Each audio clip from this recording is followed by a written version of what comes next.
Seminarın proqramı Azərbaycanda internetin inkişafı məqsədi ilə biznes, elm və dövlət hakimiyyəti orqanlarının birgə səylərinin əsas istiqamətlərini özündə cəmləşdirir.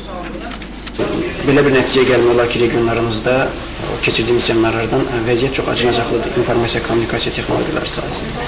Demək olar ki, internet texnologiyaları çox zəif inkişaf edir. O cümlədən mütəxəssislər çatışmır.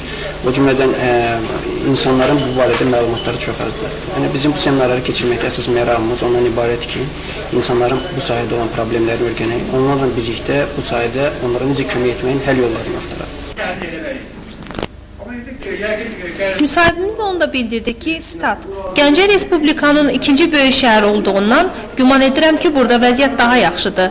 Çünki digər regionlardan fərqli olaraq, şəhərdə internet klubların sayı, internet provayderlərin vəziyyəti qənaətbəxşdir.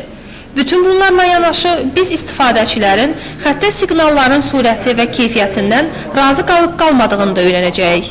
Bundan sonra əlavə provayderə ehtiyac olub-olmadığını bilmək mümkündür. Bu məsələni öyrəndikdən sonra isə regiona necə kömək edə biləcəyimiz barədə düşünəcəyik. Statın sonu. Xalidə Babayeva, Milyoni Seyidzadə, Xəbər Plus. Cəmiyyətdə insan amilinin inkişaf etdirilməsi,